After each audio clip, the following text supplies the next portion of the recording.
Hai sahabat hoki, salam sehat, bahagia. Berjumpa kembali dengan saya Dipan Kara Jayaputra dalam video seputar Chinese Tradition and Culture. Pada video kali ini, kita akan membahas tentang sembahyang Che'it dan Cap Go.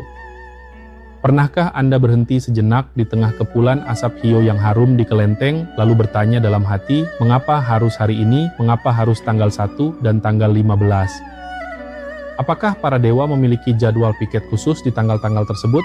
Atau pernahkah Anda merasa penasaran, mengapa ibu atau nenek kita selalu sibuk membeli jeruk dan apel sehari sebelum tanggalan Imlek berubah, seolah-olah jika tidak ada buah di meja abu, dunia akan runtuh?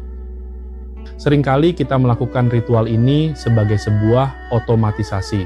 Bangun pagi, mandi, nyalakan lilin, pasang hio, paikui 3 kali, tancap, selesai. Tapi tahukah Anda bahwa di balik rutinitas yang tampak sederhana itu tersimpan sebuah teknologi spiritual kuno yang dirancang leluhur kita untuk menyelaraskan ritme biologis tubuh kita dengan detak jantung alam semesta? Hari ini kita tidak akan berbicara tentang dogma yang kaku. Kita akan duduk bersama seolah sedang menikmati secangkir teh hangat dan mengupas lapisan demi lapisan makna dari tradisi Che'it dan Cap Go. Kita akan menjelajahi birokrasi langit, membedah kode rahasia di balik buah-buahan, hingga menemukan cara bagaimana ritual kuno ini bisa menjadi obat penenang jiwa bagi kita yang hidup di zaman modern yang serba bising ini. Mari kita mulai perjalanan ini dengan sebuah konsep dasar, waktu.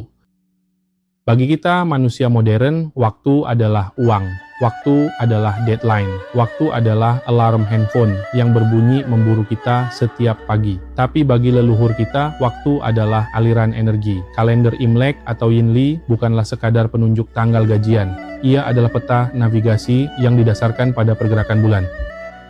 Kenapa bulan? Karena tubuh kita, sahabat hoki, sebagian besar terdiri dari air.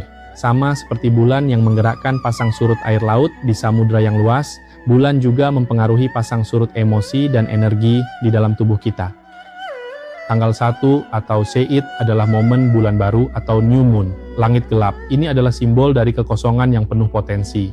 Bayangkan sebuah tanah subur yang gelap siap ditanami benih, sedangkan tanggal 15 atau Cap Go adalah momen bulan purnama atau full moon.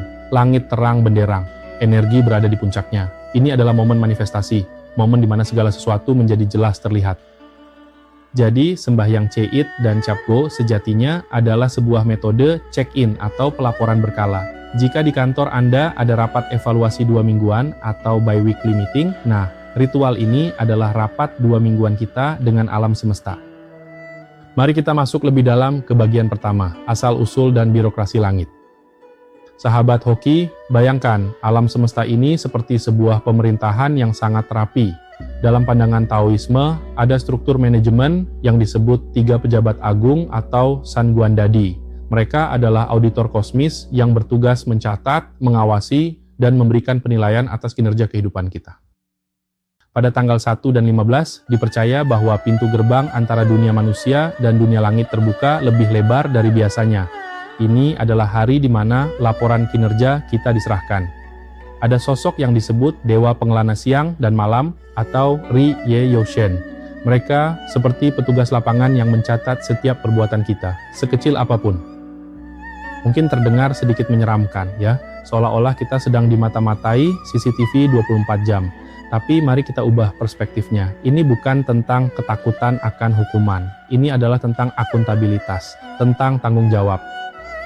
Leluhur kita sangat cerdas. Mereka tahu bahwa manusia itu pelupa. Kita sering lupa untuk berbuat baik, lupa untuk bersabar, lupa untuk bersyukur. Maka diciptakanlah pengingat setiap 2 minggu sekali. Pada saat Che'it, di saat bulan mati, kita diajak untuk menanam niat. Kita menyalakan hio dan berkata dalam hati, di 2 minggu ke depan, saya berjanji akan lebih sabar, saya akan lebih rajin, saya akan menjaga ucapan saya. Ini adalah momen intention setting. Lalu 2 minggu kemudian, saat Cap Go, saat bulan purnama bersinar terang, kita kembali ke altar. Cahaya terang bulan melambangkan keterbukaan. Tidak ada yang bisa disembunyikan di bawah cahaya purnama. Ini adalah momen evaluasi. Kita bertanya pada diri sendiri. Apakah benih niat yang saya tanam 2 minggu lalu sudah tumbuh? Atau justru layu karena saya terlalu sibuk marah-marah? Jadi, Ceit dan Cap Go bukan sekadar menyogok dewa dengan buah-buahan agar kita kaya raya. Itu adalah pemahaman yang sangat dangkal. Esensinya adalah penyelarasan diri, membersihkan debu batin agar kita tidak tersesat dalam roda samsara, siklus kehidupan yang terus berputar penuh penderitaan dan kebahagiaan yang silih berganti. Sekarang, mari kita beralih ke hal yang lebih kasat mata, yang sering kita lihat di atas meja sembahyang. Bagian kedua, simbolisme dan bahasa buah. Seringkali kita melihat meja altar penuh warna-warni. Ada merah, oranye, kuning. Apakah dewa butuh makan jeruk? Tentu tidak. Dewa tidak lapar. Kitalah yang butuh pengingat. Buah-buahan di altar itu berbicara kepada kita melalui bahasa simbol dan bunyi atau homofon. Mari kita bedah satu persatu. Pertama, jeruk. Dalam bahasa Mandarin atau dialek Hokkien, jeruk sering diasosiasikan dengan kata chi atau ji yang bunyinya mirip dengan kata rezeki atau keberuntungan. Warna oranyenya yang cerah melambangkan emas. Jadi, saat kita meletakkan jeruk, kita sedang memvisualisasikan kelimpahan. Kita sedang membangun mindset kemakmuran. Kedua, apel. Dalam bahasa Mandarin disebut ping guo. Kata ping ini bunyinya sama dengan kata ping dalam ping an, yang artinya kedamaian atau keselamatan. Di dunia modern yang penuh kecemasan ini, siapa yang tidak butuh kedamaian? Apel di altar mengingatkan kita bahwa rezeki yang banyak tidak ada gunanya jika hati tidak damai, jika keluarga tidak rukun. Ketiga, pisang. Perhatikan bentuk sisir pisang. Ia seperti tangan yang menengadah ke atas atau seperti jari-jari yang melambai memanggil. Pisang melambangkan harapan agar hal-hal baik datang dan berkumpul. Dan satu lagi yang unik nanas. Dalam dialek Hokkien, nanas disebut ong lai. Ong artinya kemakmuran atau hoki, lai artinya datang. Jadi ong lai berarti hoki datanglah. Bayangkan betapa puitisnya leluhur kita. Ketika seorang nenek menata piring buah di altar, menaruh apel, jeruk, dan nanas, dia sebenarnya sedang menyusun sebuah kalimat doa tanpa suara. Semoga keselamatan, apel, dan keberuntungan jeruk segera datang, nanas kepada keluarga kami. Indah sekali bukan? Altar bukan lagi sekadar tempat menaruh barang, tapi sebuah kanvas lukisan doa. Selain buah, ada elemen yang tak kalah penting, hio atau dupa.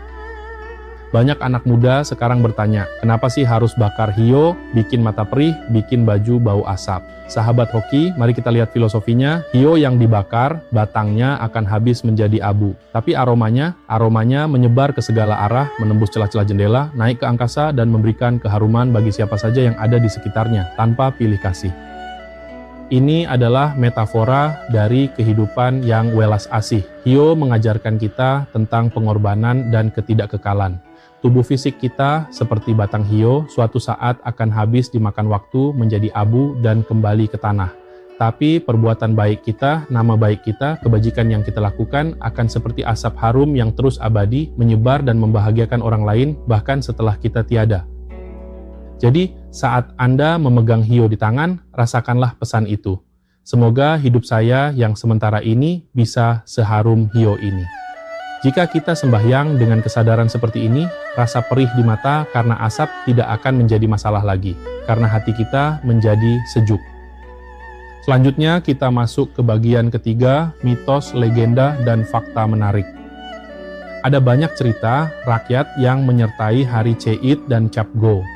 Salah satu yang paling terkenal adalah tentang Dewa Dapur atau Zhao Jun. Meskipun laporan besar tahunannya terjadi menjelang Imlek, dipercaya bahwa Dewa Dapur juga melakukan audit mini setiap bulan. Dewa Dapur ini tinggal di tungku masak kita. Kenapa di dapur? Karena disitulah jantung kehidupan keluarga. Di meja, makanlah karakter asli kita terlihat. Apakah kita membuang-buang makanan? Apakah kita bergosip jahat saat makan malam? Apakah kita bertengkar berebut paha ayam? Mitos mengatakan jika kita bertengkar atau marah-marah pada hari Ceit dan Cap Go, kita sedang memberikan bahan laporan buruk kepada para dewa. Makanya ada pantangan tidak tertulis, jangan marah, jangan menangis, dan jangan berkata kasar pada tanggal 1 dan 15. Secara psikologis, ini brilian. Leluhur kita tahu susah untuk menyuruh manusia jangan marah seumur hidup. Jadi, mereka membuat target yang lebih realistis. Oke, minimal 2 hari dalam sebulan, kamu harus belajar mengendalikan emosi. Dan jika kita berhasil melatih kesabaran di 2 hari ini, lama-kelamaan kebiasaan itu akan terbawa ke hari-hari lainnya. Kemudian ada legenda Dewi Bulan, Chang'e, yang sangat identik dengan tanggal 15 atau bulan purnama. Kisah Chang'e yang terbang ke bulan setelah meminum ramuan keabadian seringkali digambarkan sebagai kisah yang romantis namun juga tragis. Ia abadi, cantik, namun kesepian di istana bulan yang dingin. Ini mengajarkan kita tentang keseimbangan, bahwa dalam mengejar ambisi, keabadian, kekayaan, posisi tinggi, seringkali ada harga yang harus dibayar, yaitu keterasingan dari kehangatan hubungan sesama manusia. Saat kita memandang bulan purnama di malam Cap Go, kita diingatkan, jangan sampai kesuksesan kita membuat kita dingin dan sendirian seperti Chang'e. Kesuksesan sejati adalah yang bisa dibagi dengan orang-orang tercinta di bumi.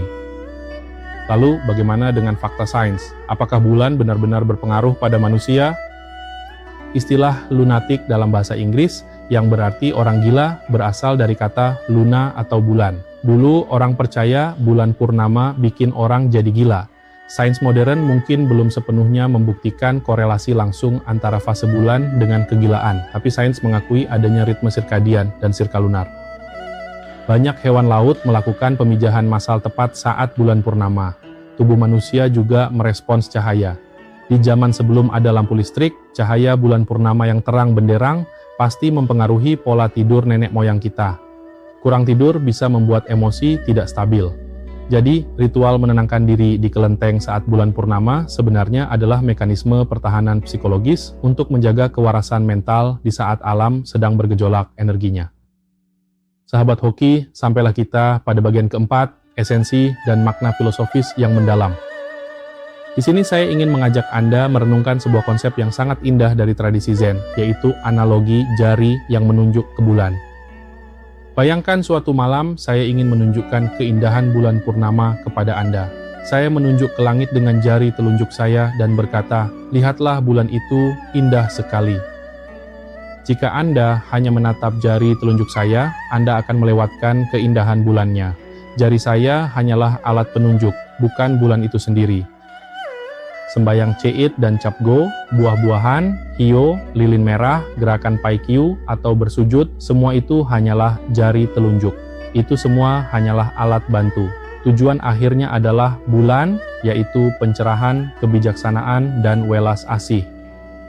Sayangnya, banyak dari kita yang terjebak hanya melihat jari. Kita ribut soal hio merek, apa yang paling wangi, buah apa yang paling mahal, atau siapa yang menyumbang lilin paling besar. Kita sibuk memoles jari, tapi lupa melihat bulan.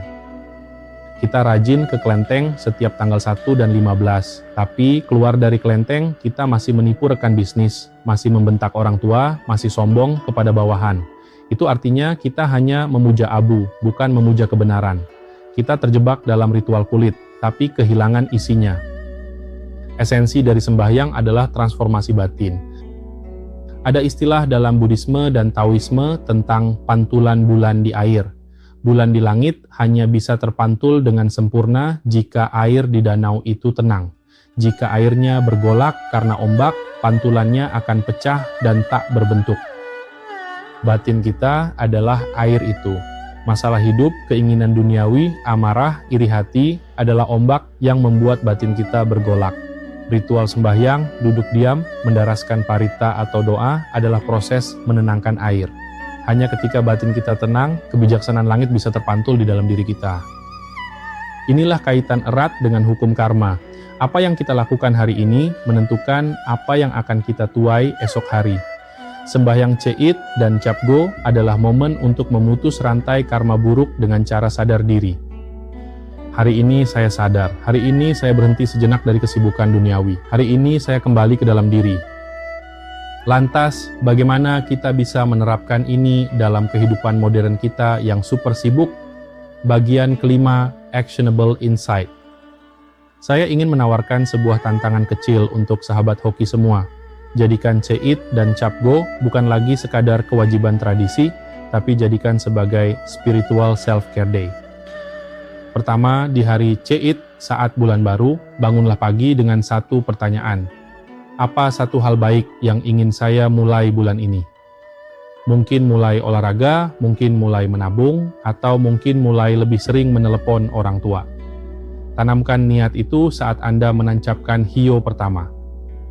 Kedua, di hari Cap Go saat bulan purnama, lakukan evaluasi diri. Jangan hanya minta rezeki, tapi tanyakan, apa sampah batin yang harus saya buang? Mungkin rasa dendam pada mantan rekan kerja, mungkin rasa minder. Tuliskan hal itu di secarik kertas, bayangkan kertas itu terbakar habis bersama hio, melepaskan beban dari pundak Anda. Ketiga, praktikkan puasa mulut.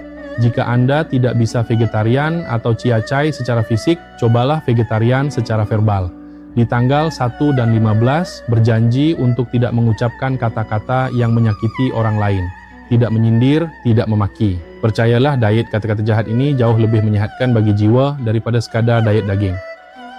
Dengan cara ini, sembahyang Anda menjadi hidup, sembahyang Anda menjadi nyata. Anda tidak hanya menjadi orang Tionghoa yang memegang hio, tapi menjadi manusia yang memegang kendali atas hidupnya sendiri. Sebagai penutup, saya ingin mengajukan beberapa pertanyaan reflektif untuk Anda renungkan setelah video ini berakhir. Dalam kesibukan kita mengejar angka-angka di rekening bank, seberapa sering permukaan air di hati kita cukup tenang untuk memantulkan cahaya bulan? Jika hio yang terbakar melambangkan tubuh kita yang perlahan habis dimakan waktu, sudahkah wanginya, yaitu perbuatan baik kita, menyebar dan membahagiakan orang-orang di sekitar kita? Dan terakhir, pada saat Cap Go nanti, saat bulan bersinar terang tanpa membeda-bedakan siapa yang disinarinya, tanyakan pada diri sendiri, apakah kasih sayang kita masih pilih kasih, atau sudahkah kita belajar memiliki hati seluas samudra yang bisa menerima segala sesuatu apa adanya? Sahabat hoki, tradisi bukanlah beban masa lalu. Tradisi adalah obor yang diwariskan leluhur untuk menerangi jalan masa depan. Ceeit dan Cap Go adalah tanda baca koma dalam kalimat kehidupan kita yang panjang. Tanpa koma, kalimat itu akan melelahkan untuk dibaca. Tanpa jeda ritual ini, hidup kita hanya akan menjadi rangkaian kesibukan yang melelahkan tanpa makna. Mari gunakan momen ini, bukan hanya untuk meminta berkah, tapi untuk memantaskan diri menjadi berkah bagi sesama. Terkandung makna dan esensi yang mendalam dari setiap festival dan perayaan yang dilakukan leluhur kita dahulu. Sampai jumpa pada video selanjutnya. Salam hoki, sukses, bahagia.